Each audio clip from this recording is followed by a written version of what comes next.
guest is Andy Thomas, Truth and Mysteries author and researcher. Andy Thomas is one of the UK's best-known researchers into conspiracies, unexplained mysteries, and cover-ups, and is the author of many books, including his current title, The New Heretics, as well as The Conspiracies, The Truth Agenda, and others. Andy has made numerous television appearances over the years in mainstream spots that have included the BBC, NBC, the History Channel, National Geographic, and Coast to Coast AM. Let's welcome today's guest, Andy Thomas. It's a pleasure to be here. Thank you for having me here. Yeah, so let us begin a little bit in terms of your expertise of what you write about and what you've researched and looked into. And that usually has me interested in the subject of crop circles. And maybe you could just explain what crop circles are for the layman who's never really researched or looked into them, and how you started investigating into them.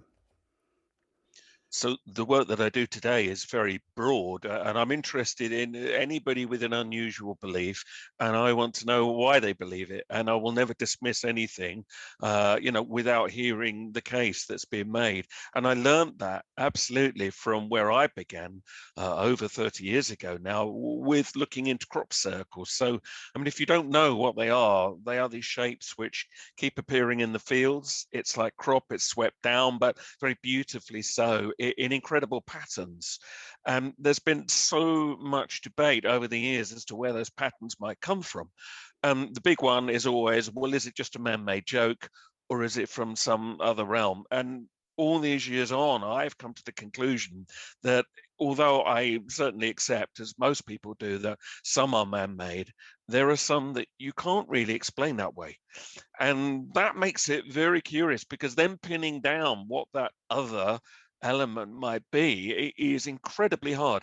And all these decades on, I've come to the realization that I don't know what actually makes crop circles, but I'm going to try to be open again to as many ideas as I hear. I'm never going to make fun of anybody if they have a particular theory, and I suspect the ultimate answer is going to lie in the middle of a number of different theories and ideas. So I've been researching them. I've written several books about crop circles over the years, and I give many lectures about them, and I've incorporated that gradually into the work that I do today with conspiracies and other mysteries, because the lesson that I got from it, which I referred to briefly there, is that if you are not entirely sure what it is you're dealing with, right, don't judge it one way or the other. Just be open to what it is, embrace the mystery of that, and see how it fits with you. And I know some people want the answer to everything, but sometimes those answers are not immediately there, and you have to learn to be comfortable with that, and then not judge anybody else for having a different view to yourself. But in the end, if you're open to all views, then you avoid that polarization, which is something that I'm very concerned about. Yeah, absolutely. Are there any specific spots on the Earth where there are more crop circles than others, or specifically where you are, maybe? So I'm here in England, and the crop circle mystery, it is global, and yet for some reason, England is the heart of it. There's no question it gets more crop circles than anywhere else. So yes, we can name several other countries that have had them, from Germany to Australia, Czech Republic, Brazil, Argentina, Canada.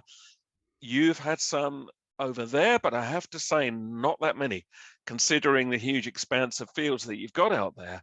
So for some reason, the majority seem to be here, and especially in an area of England known as Wiltshire, which is a very big county. It's not the only county that gets them, others get them too, but that seems to be the hub. And there's a lot of ancient sites there, stone circles, burial mounds, incredible sites that the crop circles either have been drawn to, or the same thing that drew ancient man to those places is generating the crop circles. There's something about that area that has a strong feeling about it, even without the crop circles. Strange lights get seen, many UFO sightings. I think there's several kinds of UFOs. That's a whole other debate. Maybe we'll talk about that as we go through. But it sort of has drawn in many things, and the crop circles are so concentrated in that part of the world. You get UFO investigators, water diviners, dowsers, people interested in earth mysteries and ancient sites. They all gather and they get drawn into the crop circles, and you get this really fascinating mix of people all trying to sort of understand why these shapes are materializing there in the fields. And I think most people that study them for any length of time realize it's not straightforward. Yes, some are man-made, but for every man-made crop circle, there are just some that are very, very hard to explain that way. Yeah, I was wondering if it's in the vicinity of the general population, or they're in the outskirts or the suburbs of a region, and what is generally. Well, I mean, what's interesting with crop circles is you can have them in fields that are quite close to built-up areas. We've had very large designs appearing right next to busy roads. Nobody's ever been seen. But I would say that certainly like the Wiltshire area is on the whole rural. It's a country area. Yes, there's towns and there's villages, but there's no great big built up cities really in the area where most of those crop circles are appearing. And there's a region called, well, a village called Avebury, which is very famous for these huge stones that it has. Everybody remembers Stonehenge, I know, but Right. Avebury in its way is actually more impressive, and it's worth looking it up. And that seems to be the main hub of crop circle activity. And then if you map the crop circles out, you find that, that's the center. But one interesting thing leaps out, that the majority of crop circles seem to appear where there is a lot of underground water. And what's known as an aquifer, that's any rock that carries a lot of water, seems to get the most crop circles, not just here in England, but also in other countries as well. And it isn't about the amount of crop being grown. There's lots of counties outside of the areas, where we normally get crop circles that are full of fields, and they don't get crop circles, or not very often. So there is, I think, some kind of geological connection. And for those that believe there is a natural process, at least partially involved with this, they would point to that as one of the clues that says that we shouldn't dismiss that there could be a natural mechanism in nature that can create certain complex shapes, but that something else has come along and it's using that mechanism to create even more complexity, because some of them very clearly do display, levels of consciousness. What are ley lines, and how do they affect the the areas where maybe crop circles are more prevalent? So there are numbers of lines that people talk about. You have what a dowser. So if anybody doesn't know, the old arts of rods and pendulums, you can dowse for many things, but they will often be looking for earth energies, which is this natural energy in the ground that scientists say cannot exist, does not exist, and yet so many people have a gift for tracing the same lines, the same things, even though they didn't know anybody else had found them. So there's got to be something there. And we are told by those that dowse that crop circles do appear in conjunction with these things. Now, earth energies often run in lines. So you have an energy line, but you also have then what is called a ley line. And in the original definition of that, the first big researcher into this was a man called Alfred Watkins. He defined a ley line as an alignment of sacred sites in the landscape. And that may or may not be the same as an energy line, because some dowsers will say that the ancients built their old churches and burial mounds and stones on the lines that they sensed were there. So it may be that a ley line and an energy line will often converge anyway.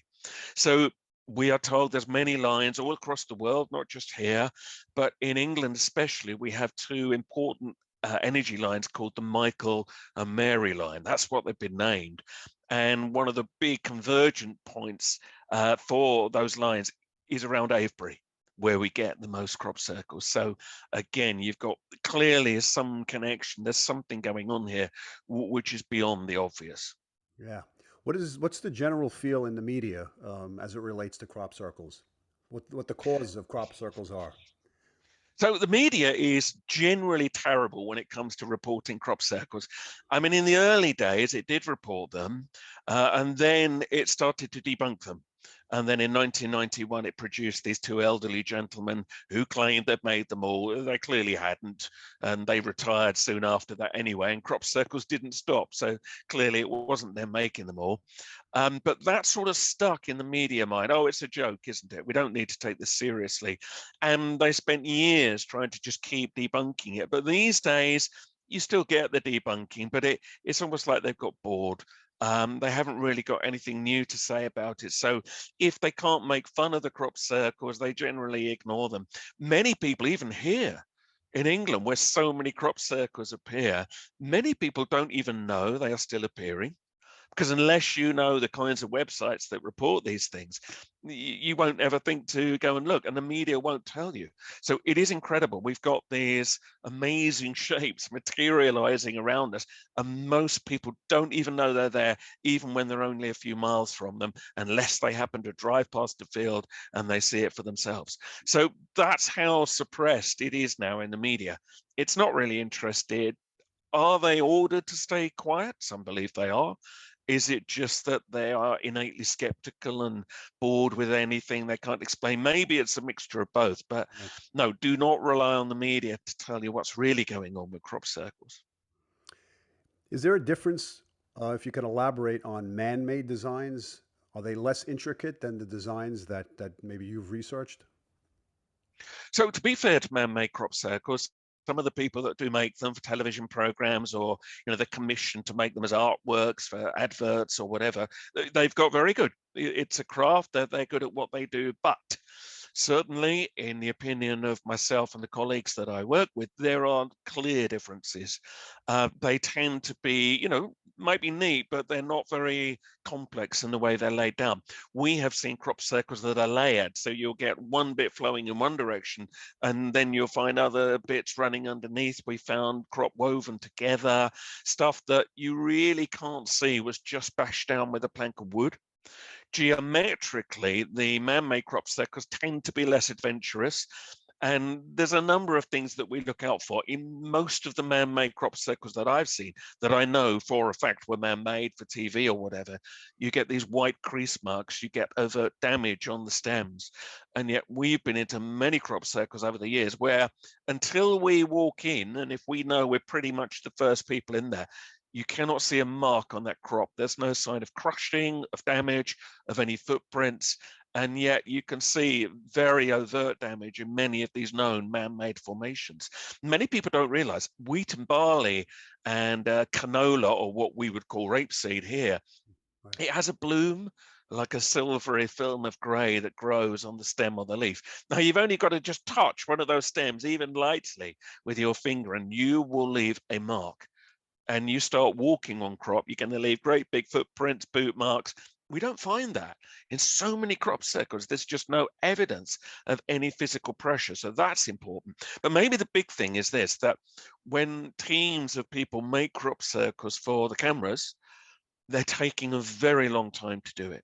The average seems to be about 9 to 10 hours for a team of people to make something, even approaching some of the more complex and much bigger designs that we've seen.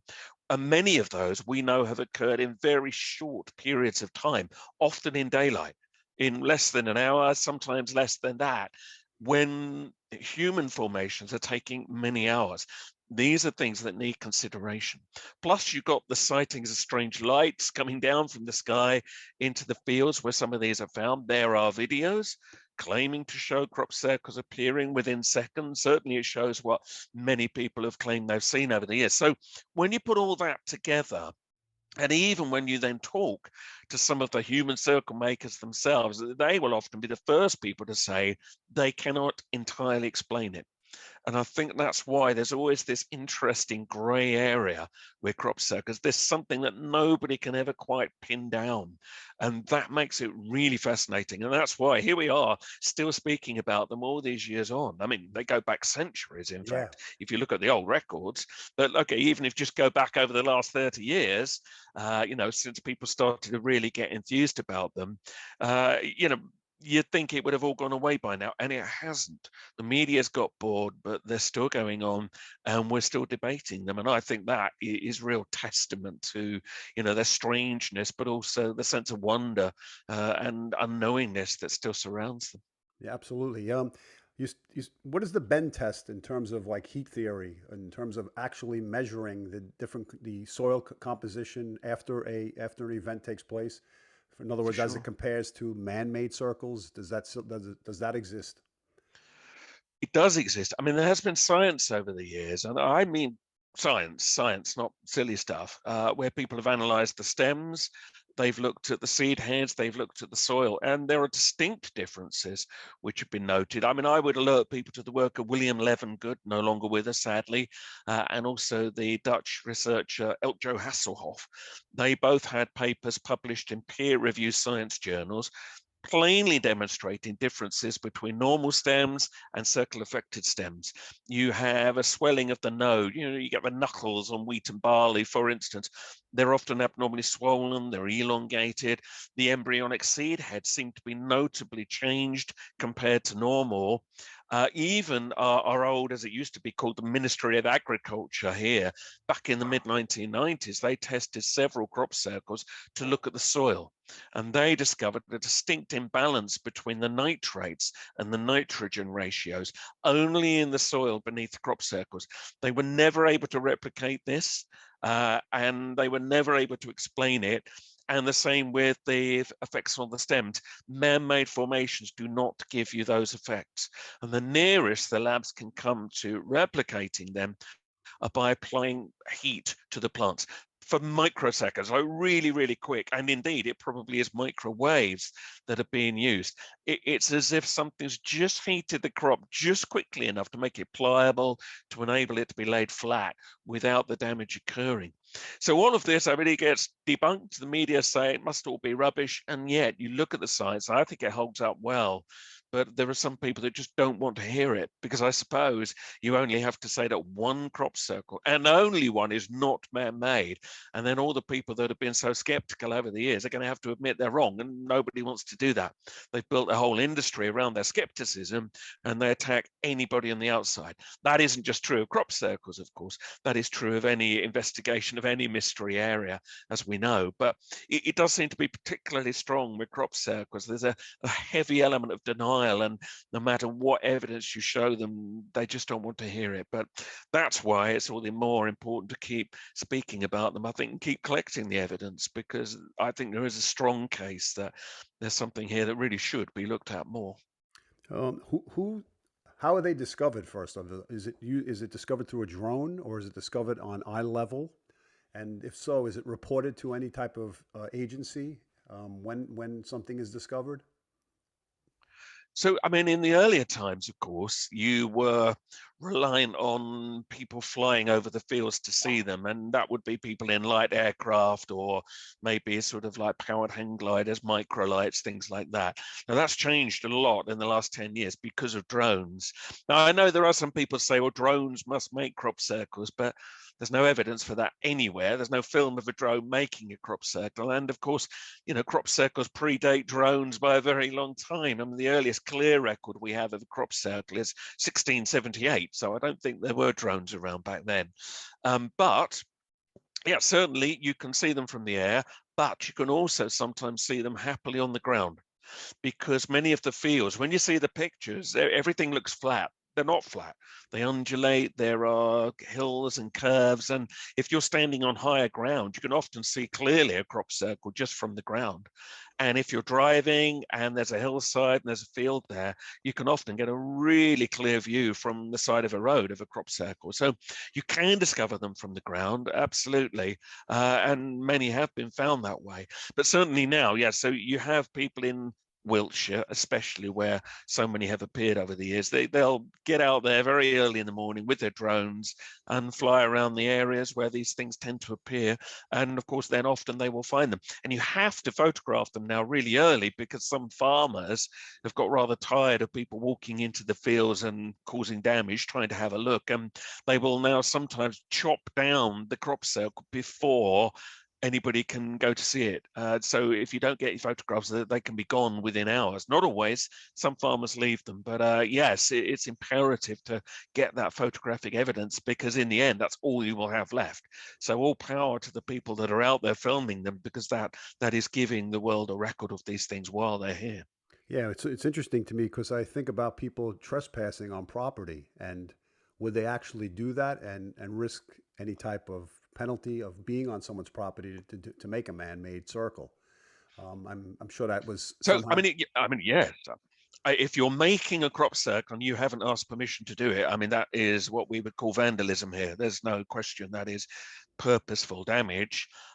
People walking in to see an existing crop circle, that's a little bit more of a grey area. People do, they often don't think, they forget that anybody owns these fields, and they go in, and yes, there have been arguments with farmers sometimes, but some farmers have been good.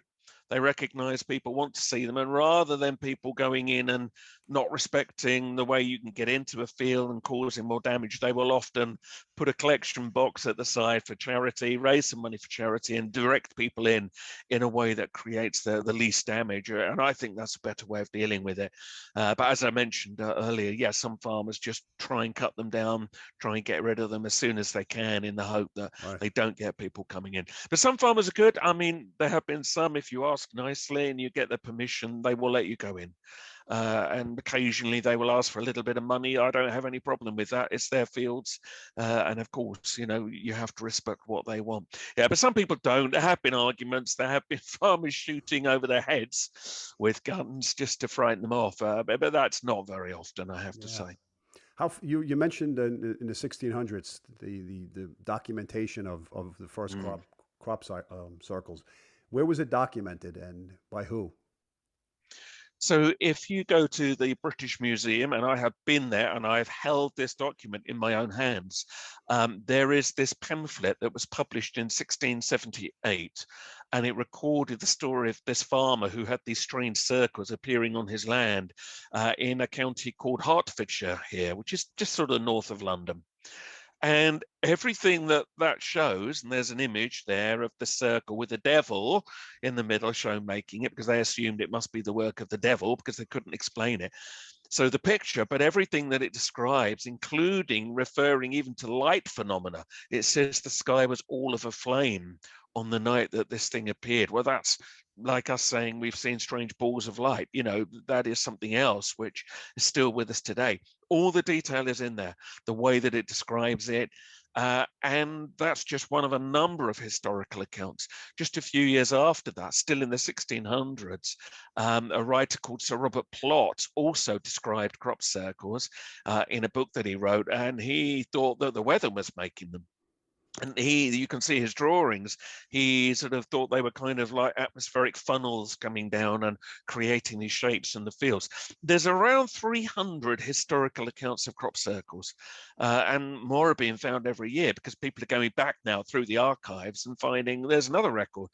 There's eyewitness sightings. There are people in the Victorian age who were present when crop circles appeared. I mean, we get eyewitnesses still today, and it's the same.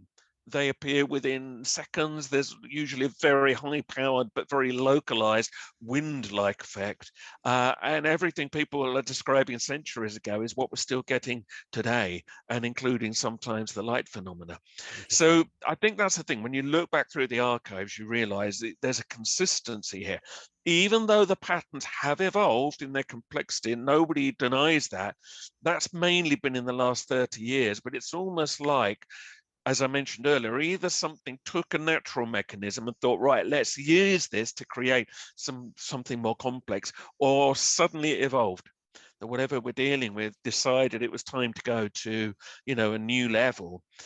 So yes, in the earlier years, it tends to describe circles or rings, but not always. I mean, Sir Robert Plot describes square shapes as well. So, but it's really from 1990 onwards where suddenly you get this explosion of great sort of complex formations that are almost, some of them, hieroglyphic. So that seems to be later, but nonetheless, you can see that the same phenomenon essentially has always been there. And some have even speculated that it might have appeared in ancient times. And there is a theory that perhaps ancient man in the long grass saw these shapes and thought the gods had come down and then marked those shapes with stones or burial mounds to commemorate that place because it was now sacred. And I really like that idea that maybe these ancient sites are on the very, very old sites where crop circles once appeared. I don't think there's any way we can ever prove that, but it's just interesting how some of the old petroglyphs and some of the very old symbols do look quite like some of the crop circles we still get today. So you never know. Have you had any personal experience with seeing any UFOs at particular sites? Maybe you could just elaborate on that. Yes, I have. I mean, there's been a few occasions, but I mean, the main one, I was present in 1993 with two other fellow researchers. We were up on a hillside in Wiltshire where many crop circles appeared, deliberately, you know, just hoping to see something, as many researchers do. And we did. And it was nighttime, night had fallen, there was a field with a crop formation in it, and we saw three glowing balls of light, kind of pale luminescent green, and they would appear over the fields and then just suddenly speed off and vanish. We saw three of those in one evening. None of us can explain to this day what it was. We could not see any easy explanation. And then the next day, we decided that we'd spend the next night down in the field or the bottom of the field where we saw the lights, looking back up at where we were. And interestingly, on that occasion, we saw this very strange, dark sort of flickering effect, almost like dark shapes very rapidly flying across the sky. Now, I know some have tried to say, you saw the black triangle UFOs. It wasn't like that. It was almost like that they didn't have any real form. It was like they were almost not quite in our reality. That was very eerie. I mean, it was a very strange phenomenon. And we discovered later on that that had been seen by other people in the vicinity, including some of the farmers. Now, what it is, we don't know. And then on another occasion, I was in a crop circle with a friend, and suddenly it was almost like this kind of like arc of light suddenly appeared over the crop circle. Just very, very rapidly. It was almost like ground lightning. So almost like sort of something shorting out, maybe. So, you know, those are just three. I've had other strange things happen to me, but in terms of lights and crop circles, yeah, they are my experiences. And you put them together with lots of other experiences. And by the way, there's some quite good videos showing you these balls of light hovering over crop circles, often taken when various other people were there who were not connected to the video person. So, you know, we know the video is real. Yeah, I think the evidence is very strong that these lights are there. And even some people who've claimed to have been out making their own crop circles have claimed they've seen the balls of light. So it's almost like it attracts them, or does it generate them? That we don't know. But it appears from the research that's been done to be some kind of plasma form. And where these lights have been seen to have touched down in a crop circle, they have been seen to leave a very, very fine white silica, like a very sort of dusty, very fine sandy thing, which you can get from certain plasmas. So, you know, whatever's going on here, that there is something which involves lights, and yet the way they move is quite uncanny. Some have linked it with ball lightning, which is a rare but known weather phenomenon, which may or may not be related to it, but it's certainly superficially it's similar. But why so many around crop circles, we really don't know, but there does seem to be a definite connection there. When you look at crop circles, is there a specific message or meaning behind the different designs, and what are they trying to tell us, if anything? So that's the big question, because so many of these crop circles over the years have the very complex ones, you know, suggested clear symbolism. And there have been many debates about what the symbolism might mean.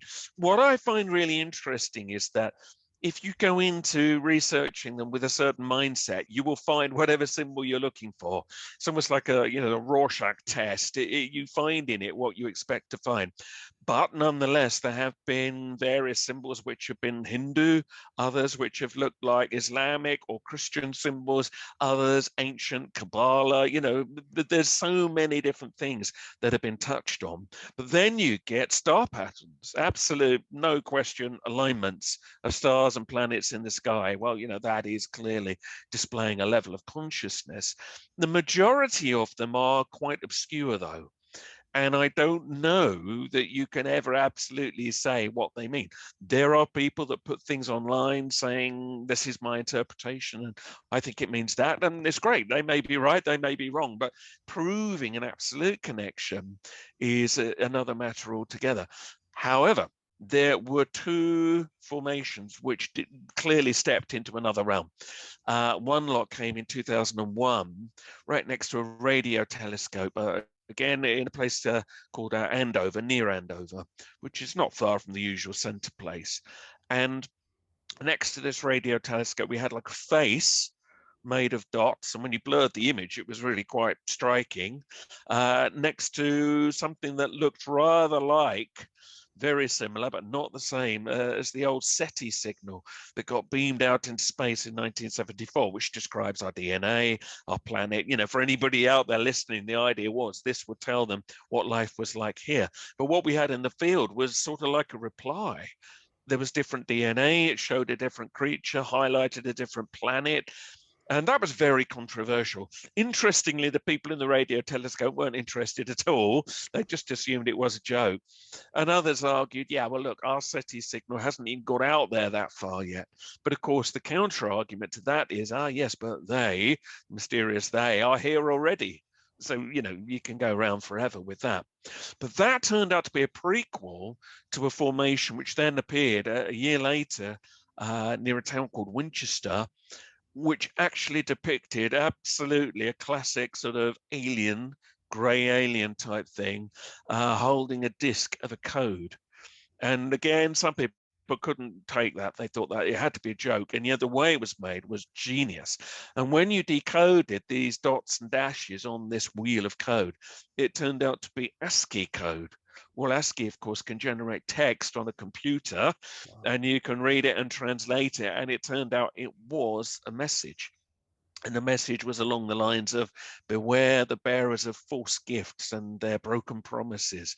And it kind of went on like that. And it said at the end, conduit closing, as if, it was heralding, this is an important time, the conduit's closing. Happily, it offered hope. It said there is good out there, but it did also say we oppose deception. So that is the only actual, unquestionable message we've ever had. You have to understand ASCII code to see how it translates, but it does. And there's never been another one like it. That was back in 2002.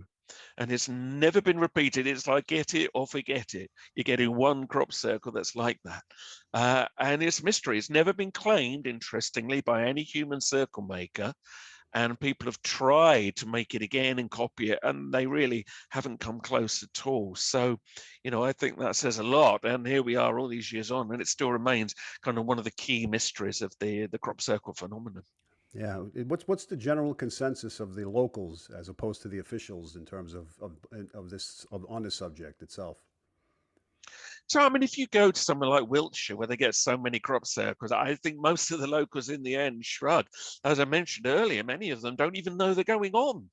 They don't think to look for them anymore. And unless you happen to drive past a field or fly over a field that has one in it, you just won't know it's even still happening. So I find that quite fascinating. Often they can be more cynical than outsiders. They tend to assume it's all a joke, but not always. And even some of the farmers, I mean, I've had farmers who've told me that they know for a fact that their crop circle was not man-made because of things they saw. I've had farmers describing to me strange lights they've seen over the fields. They're out and about at times and in places where we are not most of the time. They see things the average person doesn't. They don't want to shout too loudly about it. Of course they don't, because they don't want the circus arriving of the media and all of that. So they tend to stay quiet. If they feel safe with you and they know you're not going to shout that across the world with their name attached to it, they'll share share it with you. So I think some farmers probably know an awful lot more than they will ever let on publicly. So yeah, I mean, locals, it depends on who you're talking to, but the ones that have actually spent some time studying it will often say that, again, there's something that's quite hard to be sure of. It's not a black and white straightforward thing. You don't just explain crop circles away, because if you could, we would have done that years ago. And despite all the arguments, it's never been settled. Well, I think in general, the people who are interested on the subject will continually be interested in it. The media may suppress the information, as we're facing now with many things, but in terms of us coming out with this information, do you feel there'll be more revelations or more exposure to this information, or more of a suppression? Well, I think there is some evidence there has been suppression. I do think certainly in the past there were a lot of suspicions, especially around Doug and Dave, the elderly gentlemen in 1991 who made them. There were various accusations that was sort of like pushed into the public eye by the intelligence services. I think there have been other things that do suggest that the media is not encouraged to fairly reflect what's going on. Whether that is because the authorities know more than we do, or don't know any more than we do and don't want us knowing before them, I don't know. But I think there is evidence it's not encouraged. Same with UFOs. You know this. They have not encouraged interest, even though just last year, suddenly they've started to come out and release a bit more and saying, well, all right, there is something strange going on, but we can't really say what. In terms of the researchers, what I would say is today that there are less hands-on researchers than there used to be. And that is slightly a shame, because I don't think the level of research that we really need to take it on to the next level is entirely occurring. And I'm not pointing the finger there, because I've got into researching many other things as well. So, I'm not giving it the time that it probably deserves today, but I prefer to put it into the bigger picture and share it with people in the hope that others will be drawn to it and start doing a lot of work again. So we have a lot of people that film them and everybody's happy to chat about them, but the sampling, looking at the forensics of it, talking to locals, finding out whether they saw anything, that seems to happen a little bit less these days. I think research has turned into more sort of circle tourism rather than the kind of the deep research that was going on 30 years ago. But that said, that is not fair on everybody, and there are people out there doing work and putting up great papers online and trying to kind of reignite that. Let's really look at this. So it's not dead, and I don't think interest will ever die. And my guess is that, like many things, it will resurge again. The debunking puts people off in the media, but then when people realize, hang on, it's still going on, there will always be people who will be drawn to it. And every year you get new generations of people who are as excited as we all were years ago. So that's nice. It's not just the same old faces. Many of them are gone, but you're getting new blood in, and that's good. But I just hope that they get inspired to, get out there and do some real, hands-on research, because that's what we're going to need, I think, to take it to the next level. Is there an organization like there is MUFON for UFOs that deals with specific crop circles, like an organization or reporting forum where people report seeing crop circles? There used to be, and I was part of it. So there was, in the 1990s, the Center for Crop Circle Studies, and I was part of one of the branches for that and did a lot of work with them.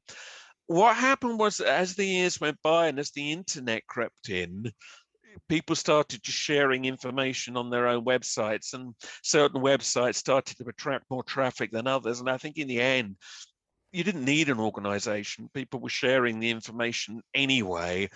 And I think that the original organization was quite hierarchical. It was quite old-fashioned in the way it was set up. And I'm saying that with great affection for it, but I think it suddenly seemed a little bit out of time. And what with one thing and another, people left and it crumbled away in the end. But it did good while it was there. And we need to remember, we all take the internet for granted now.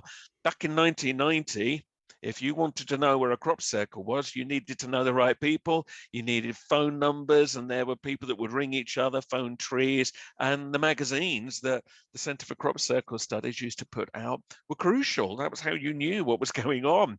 And we can't imagine that today. You would hear about things a month or 2 months later. Now you want to hear it within 2 minutes, but that was not how the world was. So certainly the internet has made crop circle research a lot easier, and it shares the information about them much more swiftly, so people have still got time to go and see them. In the old days, you'd often read about one that looked amazing, but it was probably already harvested by then and gone.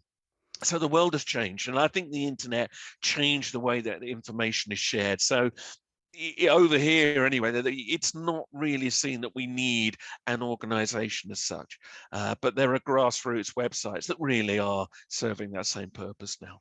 Yeah, it's interesting because as we get into your new book, The New Heretics, the information that's presented in the media through social media has given us the opportunity to expand upon our understanding of things. But as a double-edged sword, it's also suppressed equally the amount of information that's also presented, or diluted the intensity or information that is presented. Maybe you could talk a little bit about your new book called The New Heretics, which touches upon the new paradigm that we're heading into, or we've come For from. sure. So, I mean, I was inspired to write it by, the divisions that very much sort of bubbled up in the last couple of years, and we won't get heavily into it, but all the arguments over the pandemic and all of this and health choices, it really did polarize a lot of people. And then we had the US Capitol invasion, and there was a sense that this is how divided we are. One side is not listening to the other, and it explodes sooner or later, and then the media come down heavy on it and say, well, there you go, this is why these people must be stopped, as if that's an answer. And yet suppression is not an answer. Suppression of opinions or information does not make those opinions or that information go away. It pushes it to the fringes, yes, but what you do is, if you don't allow people to openly discuss it, even the reasonable things, you drive people to more extreme ways of expressing that. So I was very aware of that, even with some of the colleagues and friends that I work with, and I decided I really wanted to say something about that. So the book exists to show how that polarization occurs, how the media especially actually provokes such polarization. It thrives on it. Everything that you read, everything that you see on the TV or whatever, it's trying to get a reaction out of you, and usually it's trying to get a rise out of you, we would say here. It's either trying to make you feel outraged or amused, but it doesn't want a passive response. But in the end, you're constantly being stimulated so much that it's all reaction. And in the end, you either then become very extreme or you go numb. And I think we're actually sort of seeing a little bit of both now. But the suppression of alternative, let's call it that, information about Right. many things, it has gone, I think, to a very, very bad level now. And sadly, I've been predicting this for quite some time in my talks and in earlier writings in my book, Conspiracies, as well. It was clear the way it was going, but the events of the last 2 years have absolutely made the media try to put the lid on it. We mentioned the internet and social media. I mean, that was like the genie coming out of the bottle, of course. Initially, it was a fantastic way of sharing information, but the authorities have long wanted to stuff that genie back in the bottle. And now, because they can say, well, anybody that questions orthodoxy is now dangerous, look at what they did in Washington and so on. It's given them the stick they've wanted for a long time to beat anybody with any alternative view. And so the book is trying to come to an understanding of, why do people question, right? Even if you don't agree with them, just put that aside for a minute. Let's understand why they're questioning. But equally, that has to work two ways. And those that do question orthodoxy need to understand why those on the outside don't agree with them. We need to end the war. And I hear a lot of, we're in a war for truth. And on one level, I understand that. But when you go into a war situation, you wind up getting dehumanized. You lose empathy, you lose compassion. And the worst thing is you lose nuance. I mentioned crop circles and gray areas earlier on. One of the lessons I learned from that, and in the book, there is a whole chapter about crop circles and about that how it constellated different opinions, and we all had to learn to live with those different opinions. I learned that the whole thing was gray area. And you had to then, in the end, just accept that somebody over there had that opinion. This is your opinion, but don't get too fixated on it. Know why it is you believe that. Feel free to share it. Be passionate about your belief, yes, but don't then condemn somebody over there because they don't believe in it, because that leads to classic divide and rule. That's how we're so polarized. It's then used to shut down all this information that shouldn't be shut down. And when, it's classic, when we are divided, the authorities get their way. And sadly, that's happening in a lot of alternative areas. So the book calls attention to that for those that are already of that mindset. But it also says to those on the outside, look, hear these people out. Call them truthers, call them conspiracy theorists, whatever you want to call them, but hear them out before you condemn them, because you are encouraged to condemn them. And that in itself is one of the problems. And the more these people are removed from public view, which does seem to be the general aim, the more they're going to fall into the echo chambers. They're going to go to the fringes where all they hear are themselves, and they stop listening. And then you've got this horrible abyss where everybody's just shouting at each other, and there's no common ground. There's no attempt to understand why somebody else might feel differently. So the book, it actually puts forward some positive ways you can actually do that. Sharing some of the lessons I've learned over the years through meeting very polarized people, believing different things about UFOs or crop circles or conspiracies, trying to negotiate some kind of common ground. Look, you don't all have to agree with each other, but you can agree this or this, and let's work from that, and then work outwards to all the people on the outside that don't believe anything that we do. And that's the thing. And if they see us as being divided, they just stand back. And again, it allows the media to say, well, there you go, they're all mad. You don't want to trust these dangerous people.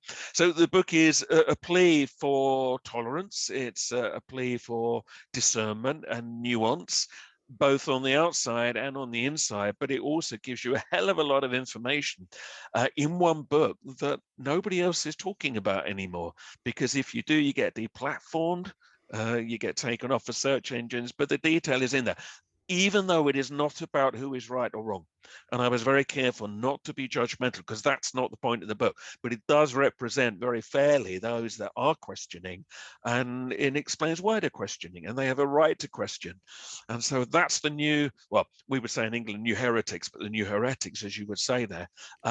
It's a book which will be, I hope, of great use to people. And the feedback that I've got is very promising, because I've had people from the truth world saying, fantastic, it's so long since somebody's needed to say this and you've said it, great. But I've also had people on the outside who don't agree with the truth. They're saying, you know what, you've really helped me to understand why they do believe what they believe. And that's great.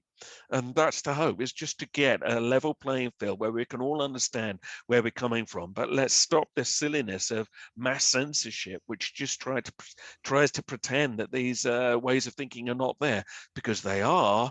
And if you drive it underground, that's when it does get dangerous. Yeah. What do you project, or through your insight, think will happen in terms of the coming years as you've researched this subject and have written about it? I think in the short term, I think suppression of information and free expression is going to get worse for a while. We're already seeing that, where people policing each other through cancel culture, no platforming movement. I don't know if you have that there. We have that here, where students won't let people speak. And there's a chapter that addresses that. Again, I'm not trying to kind of condemn anybody. It's like, let's understand this. Why is that happening? Why have people been encouraged to cancel each other? That word in itself, instead of saying, hang on a minute, okay, I don't agree with you, but okay, you've got a right to that view. But now we're in a crazy world where if somebody says something that you feel has offended you, you don't deal with it. You don't argue your case. You say, that person over there must be stopped from having that view. They have upset me, and now they must be removed from view. So the problem is, you can only do that for so long, and then you're going to get the kickback. We're already seeing it. And sadly, it often comes out in the kind of the far right movements that have no barriers to the way they behave. And they have a right to what they believe, but when it starts to turn to violence and things like that, that is not a way forward, in my personal view. Wouldn't it be nice if people could actually express their angst at being shut down without having to get that far? I think there will be a kickback. I think there's already a few signs of this. I mean, Elon Musk is a very strange character, I think, but an interesting character. He says he wants to take Twitter back to being more of a proper free speech platform. Let's see if that happens. But the fact that he has said that, and there's a lot of people come out in support of that, does tell you that maybe there's a tide beginning to come back. The danger will be, though, that there'll be a period of time where that polarization, which is like this at the moment, actually gets closer and then does that, and it becomes like a kind of an open warfare. Wouldn't it be nice if we didn't have to do it that way? But I think it will be that way for a little while. We can only then hope that when we then go beyond that, we'll have to learn tolerance. We're going to have to accept that not everybody is going to agree. And I would like to think that eventually we'll get into a world where we can accept, all right, these are certain views. We don't like them necessarily, but we're going to allow them to exist, and we will allow them to be shared within reasonable boundaries. If somebody's not advocating violence, I do not see what the problem is. So I think we'll get there, but I think in the interim, it's going to get, I think, worse before it gets better. The usual old story. But I do have hope, and that's why I've written this book, because it's a way of helping people get through that, and I hope it will be a tool for everybody. As it does intensify, as I think it will, this will be just one voice, and other people are going to, I'm sure, throw their own voice into the ring, and should do, which says, all right, let's find a better way forward through this. There is a way, I'm sure. Does this book expand upon your other books that you've written, or could you just pick up this book and gain a new perspective on the time frame of where we're at? So the New Heretics, yes, I mean, it's a standalone book. You don't need to have read anything I've ever read before. It gives you everything you need. But I mean, my previous book, Conspiracies, works very well with it.